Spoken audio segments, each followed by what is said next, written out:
আমি এই মুহূর্তে আসলে যার সাথে দাঁড়িয়ে আছি আমাদের এই 2024-এর ছাত্র জনতার যে অভ্যুত্থান, এই অভ্যুত্থানের একজন যোদ্ধা, সাহসী বীর যোদ্ধা আমাদের ভাই ইমরান হাসানের সাথে আমি আসলে দাঁড়িয়ে আছি।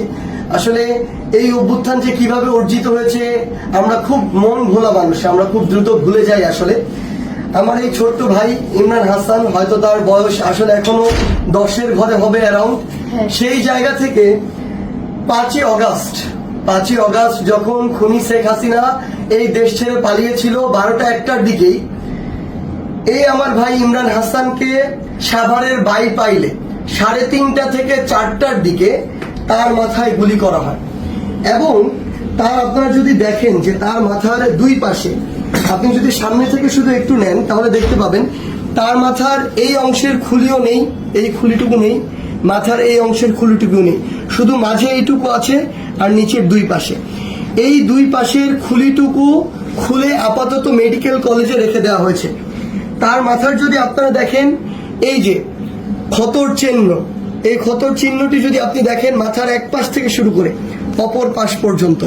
এবং আমার এই ভাই, আমার যোদ্ধা ভাই ইমরান, তার মাথার দুই পাশের খুলির অংশটুকু এখন আর নেই, এটি রয়েছে হসপিটালে।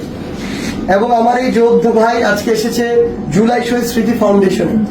এবং সবচেয়ে বড় কথা হচ্ছে আমার এই 10 বছরের ইমরানের মতো ভাইরা আমার যখন এখন পর্যন্ত গুলির আঘাতে তাদের মাথার খুলি হারিয়ে এখন ওই মাথার খুলির অংশ ছাড়া বা ওই খুলিটি হসপিটালে রেখে শুধুমাত্র এভাবে হাঁটতে হয়, যখন আপনি তার চামড়ায় স্পর্শ করবেন আপনার হাতে তার মগজের নরম স্পর্শ লাগবে।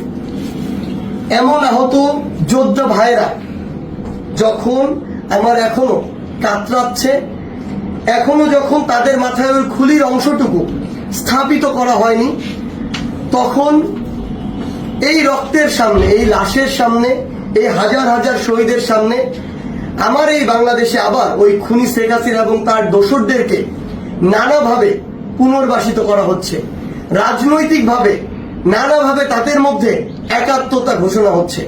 আমি শুধু আপনাদেরকে একটি জিনিসই বলতে চাই, আপনাদের মধ্যে যদি ন্যূনতম বিবেকবোধ থাকে তাহলে আমার ভাই ইমরানের এই চেহারাটা চোখের সামনে রেখে আজকের পর থেকে ওই খুনিদের সাথে আপনারা কখনো হাত মেলাতে যাবেন না।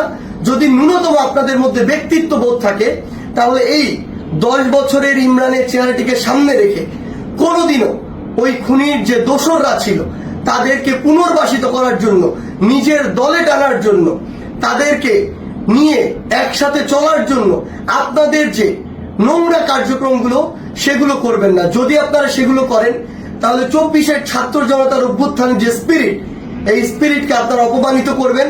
আর এই বাংলাদেশে কেউ কোনোদিন কোনো ফ্যাসিস্টের বিপক্ষে দাঁড়ানোর যে সাহস সেটি আর কোনোদিন করবে না। ধন্যবাদ।